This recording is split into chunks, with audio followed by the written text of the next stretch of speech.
I think an artist can choose if it's art or not.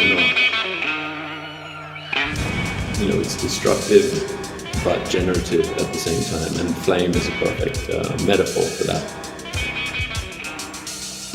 I mean, like the danger and the essential element of fire is like so at the core. It's so simple. It's so reduced. There's not many people dealing with this kind of energy in art.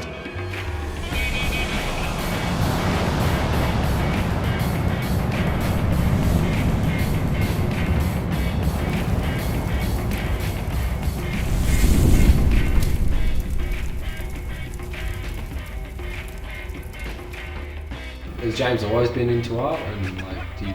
Yeah, definitely, yeah. Well, you know what? He's like a fucking Renaissance man. You can paint, you can draw, you can do this, you can painting. There's not much you can't do. For me, the interesting thing about James is he is a guy who, he's never had a boss. No one's ever told him how to do it. He just does whatever he wants. He didn't have the traditional upbringing. He travelled, his entire life. His dad was a diplomat.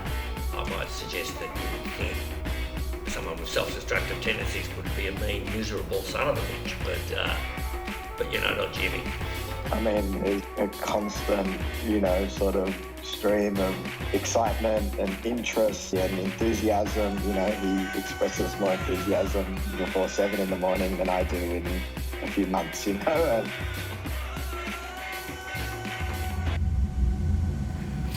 fuck, it's so fucked learning all of this shit again. After having left it for 15,000 years.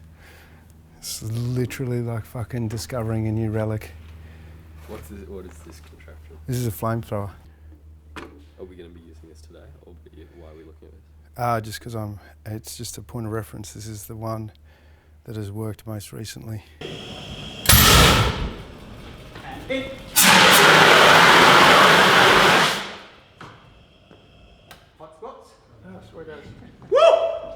I'm just using this to figure out what I'm going to do on that thing. When did you first start this? 2015. So why did you stop? Why did I stop? Because I started other things. Is that a trademark of yours? Mate, have a look around. What do you reckon?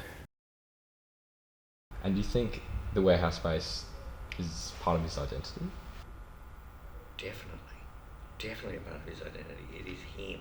It's like a collection in his mind, as much as it is a real space. How do you collect all of these things? See it, buy it, take it, whatever, swap it. Where? Everywhere. With the intention that you're going to reuse it? There's always ideas going on in my head about what I'm going to do with things. Oh no shit. That's mad you put a light in there. I just found all of the chrome to this fucking H. Look at this. What's that? That's like comes off the nose there. You know how they got the... Oh no, it's not. It's a Buick. It's a Riviera. 1963 Riviera. Why do you have that? Don't know. I see myself more as a blue-collar artist instead of like totally conceptual. I don't want to have intellectual conversations about the work that I make. It's annoying and it's all bullshit anyway. Like I just like doing it, because it's more about the process for me. And a lot of the work that I've done, I haven't recorded, and only a few people have seen. I do think a lot of his original art he was creating, like the paintings and things like that, were incredible too. Like he's a talented guy. But when he started doing performance art, I felt like he was doing something that I hadn't seen anyone do before. I've seen lots of performance art, but the fire thing was something that I didn't actually even really know about until I went and saw his first burn. I decided to make an exhibition around the moving image, and knowing that James was working as an artist but also in film, it made a lot of sense. Why not make a performance that showed this kind of learning and execution of a stunt, and in fact making a film in the exhibition? So that was a big part of it, that he made a film in the exhibition.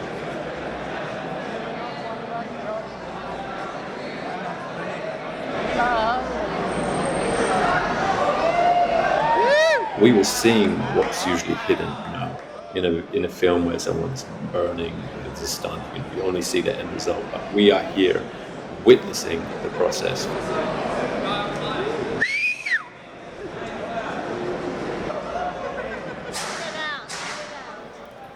We're just going to reactivate this thing, which is a booby trap I made in 2015. Yeah, I think definitely. I mean, his mother is an amazing artist as well. His brother is an artist, attended art school in Germany, so there's clearly something there in the family. So I remember being in Portugal, and then we'd always go to the beach, Ginchu Beach, and she'd like set herself up on the beach and paint the beach and the boats and all of that sort of stuff. So it's been like I remember Mum painting from really early on. So was that your kind of introduction to this world? This world? Well, to the art. To art? No, actually, it was Jack Glatzer. So when we first moved to Portugal, which was when I was 2, we moved into a spare house with this concert violinist called Jack Glatzer. He'd sit me on his lap and he'd play Mussorgsky's Pictures at an exhibition, which is fucking mad. And he was like, can you hear that in the music? And he painted this world, and that just set me thinking in pictures for my whole life. I've got to play something mad. Baba Yaga. So sick. Can you get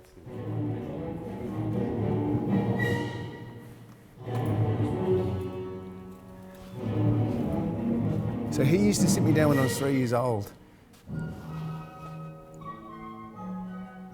And he used to fucking play this shit and make me, he'd make me picture everything, all of the paintings coming alive. And Baba Yaga is this like mythical creature that's a house with chicken legs. And so I grew up with him most days going through his like classical music collection and just listening, like Peter and the Wolf, this. How fucking crazy is it? Well, this is the life. That's what I've lived from then till now. Yeah. It's so good. So that's Robbie, who me and Wazza used to work with a lot. See that there's that skeleton with the brain I made out of vacuum cleaner hose. De Chevaux Citroens. That's fucking mad, that photo. I don't even know where these are. What does that mean? It's just a phrase I used to sign off with on emails. Since the future. Yeah. How did I meet James? It was a random night out with friends in Melbourne. Along came this crazy man wearing a fur vest with a moustache and a striped shirt, and he was telling everyone that he's from the future. A couple of years ago, he came over to my house. My sister was over, and she hadn't seen James in ages. And she asked him what he was working on, and he was like, built a time machine. And she's like, okay, cool. And he's like, yeah, I'm going to do a show in Melbourne and Sydney at the same time. And she's like, okay. And they had this conversation about it for 15, 20 minutes. And he left, and she was like, is he serious? And I was like, I don't know. I was lucky enough one time to join him on a short burn. I did a thing up my arm, and that was purely from the contagion of his excitement that I wanted to do that. Like, I don't want to set my farm on fire, but seeing him go through that excitement made it exciting for me as well. The burn process involves always doing a rehearsal or a dry run with everyone involved watching. That dry run lets everyone know in the room how it's going to work. So after we've got the camera crew ready, the lighting ready, we start gelling up the performer. So once the performer's ready to go in costume, we send them to the fueling station. And this is when we're about 2 minutes from lighting up. James one day came across and he said to me that he needs to set fire to himself and needs to produce a water gel as a protective barrier, plus an alcohol gel to ignite on top of that. James and I fiddled for about an hour or two and eventually got a formula right, and he tried it and it worked, and then he came back a few weeks later and we made a much larger batch, which I think he used in some of his movies he was working on. The first time I set myself on fire, we did it with tubes of aloe vera gel. I bought like all of the tubes in this chemist down in Bowen Heads, and then set myself on fire in front of Robbie's hot rod. With Wazza. Robbie wasn't there at that stage. What was that like, that first ever time? fucking terrifying. Yeah, well, because it's not the thing that you use. Wazza was like, yeah, it'll be fine, it'll be fine, it'll be fine. And we were in the chemist, and I was thinking, will it be fine?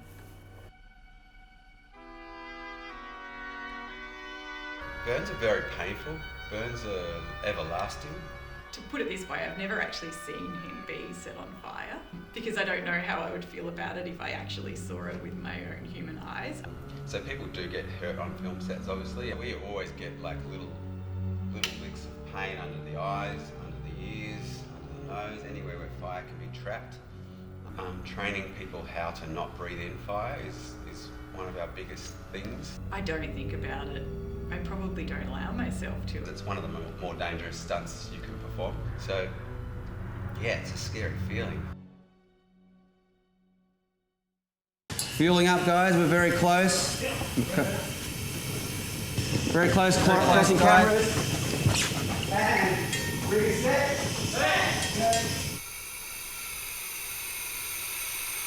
On go. Yeah.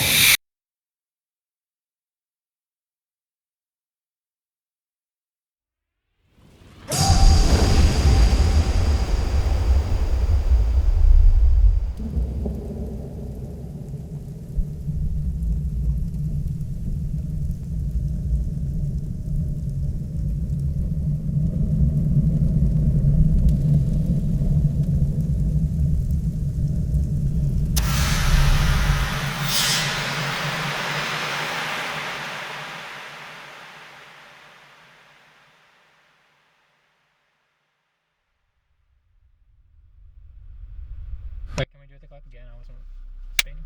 Okay, cool. Thanks. Cool. Alright. Alrighty. How was that? Mate, it was good. Nice to do it in one take. Is that the first time you've done it in one take? First time I've done it in one take.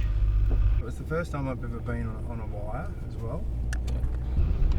And also, maybe I've just done it so many times now that it's not that big a deal. Yeah, I mean, I've never been burnt that badly. That badly? Have you been? Burnt badly? Yeah. What's the worst? Probably that time I did it was 11 burns with Wazza. I get nerve damage in my hands now because my fingers were so badly burnt. Where did you like learn to do all of this stuff, or did you just kind of bring it on yourself? Just do it. Just did it. I like the process. I like making it. I like spending time doing practical things with my hands to make something that I think is going to be beautiful.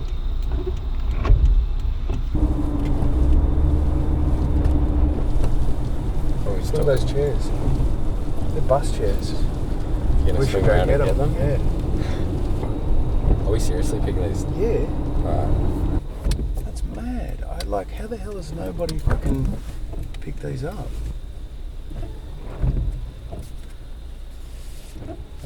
Oh no, they're church seats, aren't they? Yeah, being an artist is commitment. It's something that once you start, you don't really ever stop being an artist. Even if you stop making work, you're always thinking about it and trying to get back to it. And what drives you to do this? Oh, just making work. Just the making of the work. Yeah, work. Yeah, I think so. If you want to do anything every day, you've got to look at it as work. You know, work should be something that you enjoy doing. Something that's not a drag. I mean, who wants to get up every day and do something they don't want to do? And maybe that's also part of the reason why I do it, because the satisfaction in just making the work is, you know, the work itself is its own reward.